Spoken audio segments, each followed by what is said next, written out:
Hello, this is Kat Aldrich, and welcome to the Never Done Again podcast. And with me, as always, is my friend and co-host, Joe Rovner. Hey, Joe. Hi, Kat. How are you? I'm doing great. How you doing? I'm doing good. I'm excited about this. I am incredibly excited about this, guys. Today's episode, we're hoping to just kind of get to know you guys and tell you about us, and so you can learn what we're going to be all about. And I thought a great way to do that would be to tell our origin stories and tell you like how we got to here and what we hope for this podcast to be. Now, Kat, a lot of people might not know this, but me and you were in 101 together back in 2014. Yes, we were. I didn't remember you, but I know you now. And I want to thank you for introducing yourself to me again and offering me this amazing opportunity to record this podcast. Well, thank you for managing the Never Done Again blog all these years. And I know even when I was out of the scene, I was always reading that. I always found that interesting. I know you took a break from it for a little while, but... Yeah, I'm recently back to the blog. I took about a year off and just, kind of got burnt out a little bit. But then some amazing things started happening in improv again at the beginning of this year, and it kind of came back to me with the Steel Stacks Improv and Comedy Festival, and everybody started coming up to me going, why aren't you blogging anymore? What is going on? And we want this back. And I'm like, this is unreal. Kat, let's start at the very beginning. What first motivated you to start a blog covering the improv scene here in the Lehigh Valley? How did it get started? Yeah, well, my friends, Mike Luciano and Elizabeth Cavacino, came up to me at Steel Stacks, and they were like, you're taking all these pictures, and you love it so much. You've got to have a blog. And I'm like, no. I remember first just saying no. I was scared shitless. I was so scared of what people would think of what I thought, and did I have anything to say? But then later on that night, I broached it with my husband, and I was like, what do you think? Is this crazy? And he was like, you can't do this. You have to do this. You just have to do this, Kat. And I'm like, really? And he was like, yeah. One thing I've always been curious about, the title, Never Done Again. What's the story behind that? What does that refer to?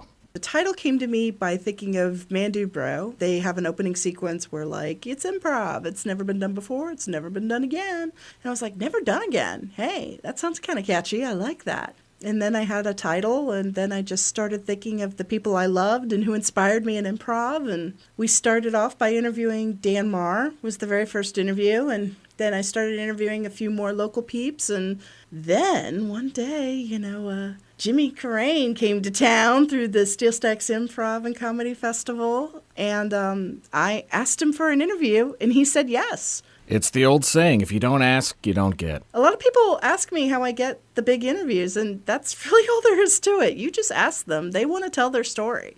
And he was a great sport, and he shared his story with me, and then I asked TJ and Dave, will you give a local girl a break? And they were like, absolutely, what can we do for you? And I'm like, every time a Sonic commercial comes on now, I'm like, I interviewed that guy.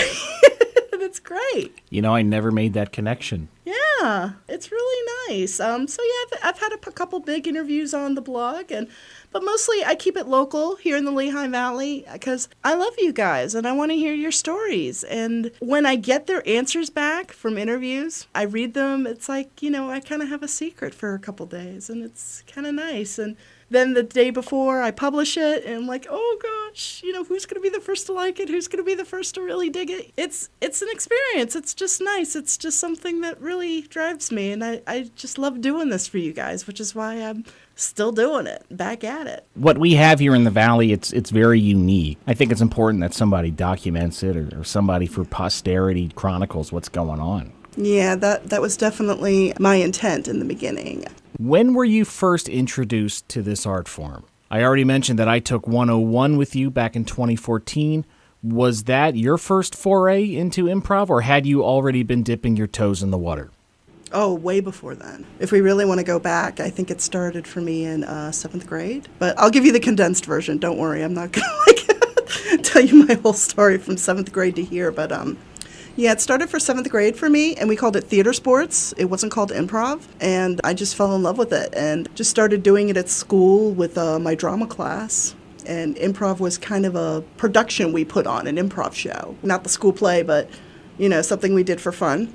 And then in high school, I dabbled around with it a bit, and then I got married, became a mom, and dropped it for like 20-something years. I moved here from Northern Virginia, knowing no one, so I spent a lot of time here alone, not really finding my tribe. But then I heard that Steel Stacks was being built, and it was going to be this amazing arts community, and I'm like, oh my God, those are my people. Because I've always been around artistic people and creative people. They're what kind of drive me and fuel me. My dad was a musician.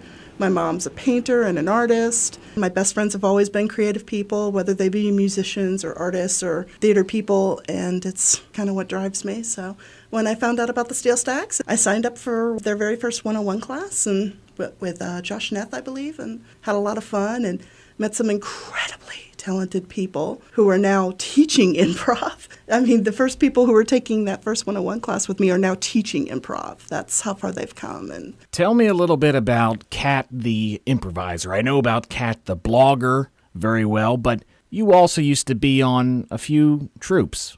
I was on some groups, not too many. I was on the first Power Hour team called Lemon Juice. As I started to perform, I just got, my insecurities just sort of flared up on me. Everybody else was just so incredible. And I just have this thing where I get in my head and I'm just like, if you're not going to be as good as them, get the hell out of their way, you know, which I know sounds horrible, but that's kind of what happened. So mostly I just kind of found another place to put my passion. That's a better way to put it. I get my fulfillment and love that way. So Joe, how did you come to improv? Well, Kat, I started with you. My first, really. Oh, God. my first entry into improv was that 101 class. With Matt Candio? Yes, he was the teacher, and I really don't think I had even seen Mandude at that point. Somehow I just heard about the class, and it sounded like fun, you know? So I took that 101 class, and I got asked to be on a team. But, Kat, I was so naive, I did not even realize that there were performing opportunities in the Valley. I thought the classes were the performing opportunities. I thought you signed up, and for an hour and a half, 2 hours, you get to play make-believe, and that was that. So when I was first asked to be on a team, I didn't take the rehearsals or the practices seriously, because to me, I did not even know what we were practicing for. I did not know things like the bar brawl, which I guess back then was being run by Flighty Ducks, even existed. And so I didn't take the practices seriously, and that group understandably asked me to leave. But I always wanted to get back into the scene because I had that memory of the 101 class where we just laughed nonstop, so hard. And so then in 2016, I was able to start taking classes again, and I did all the Steel Stacks curriculum, the 201s, the 301s, retaking 101s, 301s. And like many improvisers, I try to take advantage of the workshops that come into our area, and I'm fortunate to be on a few teams. And so I continue to dabble. Cool. Joe, what are you hoping for this podcast? What do you think we're going to bring to the Valley by making my blog a podcast? Well, Kat, if we can use the podcast as a cultural calendar of improv events in the Valley, that'd be awesome. Hopefully sit down with some other improvisers and you can interview them the same way you've been interviewing them for years now on the blog so well. Yeah, that's what I'm kind of hoping for, folks. I definitely anticipate having some people come in here. I've already got a few names in my head. I'm not going to tell you about them just yet, but definitely brought this up with a few of my close friends, and hopefully we'll get one or two of them in here this summer, early fall, and we'll interview them live. It's my intention to have this show be about joy, not be about criticism. Because, you know, the way I see it is, even if the improv sucks, you know, somebody's working hard up there. You know, somebody's putting their all, somebody's taking a chance, somebody's getting on stage for, you know, nothing, and trying to have some fun and trying to bring a smile to your day. So, you know, that's what I'd kind of like this podcast to be about. You know, just document the things that are happening in the scene and interviewing people on the spot, and just talking about the joys of improv and big shows that come through. You know, if somebody's planning a show or doing a show, you know, hopefully we can promote that and just be about joy. Just bring a little joy. You know, you said even if improv sucks, and one improviser, Steve Dreschler, that you interviewed recently, he does not suck. He does not suck. He does not suck. But he had a comment to me one time after I sucked. He said, nice. He said, I told him I sucked. He didn't say, but Steve said a show only sucks if you don't learn anything from it. And that's very true. And so in most cases, you learn so much more from the bad shows than you do from the good ones. Oh, you absolutely do. You know, people can always analyze a bad show, and Mick Napier out of Chicago talks about that. He says when a show goes bad, people can say it's because you didn't check in, it's because you asked too many questions, it's because You're not listening, you didn't create base reality. However, when a show goes good, it just has that indescribable X factor where all the pieces aligned, and it's just magic. When it's really good, it should look effortless, like an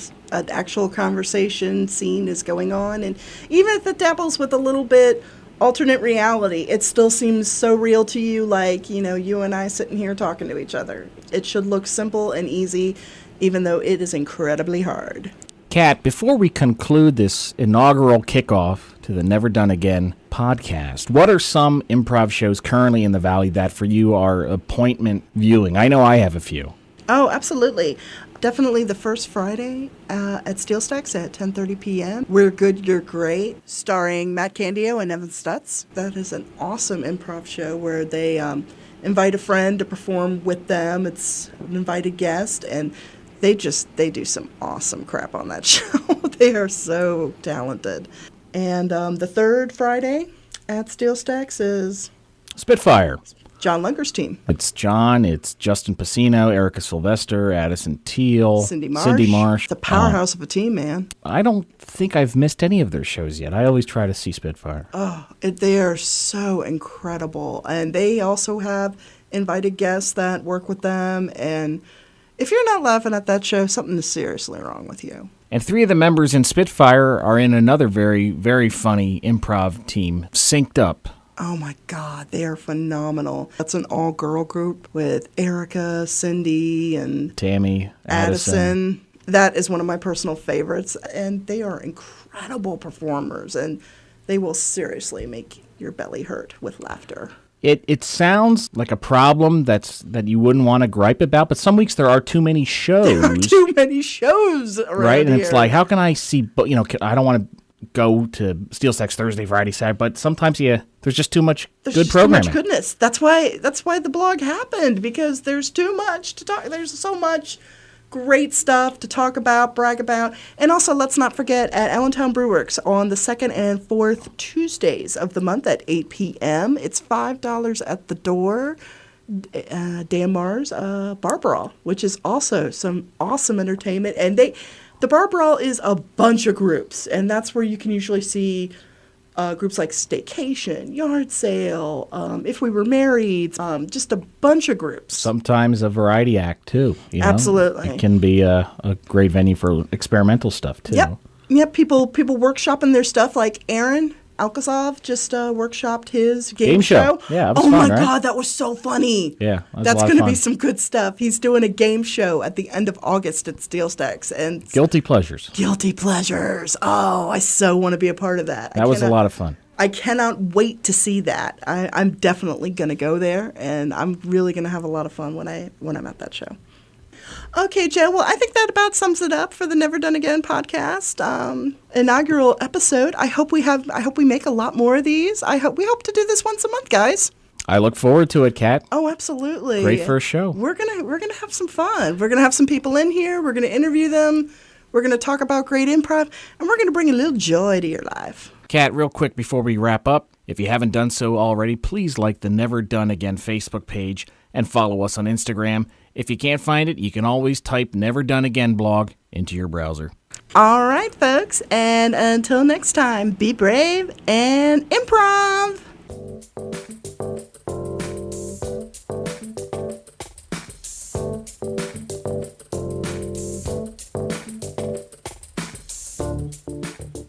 Our opening and closing music credits are Try Anything Once by Lee Rosevere.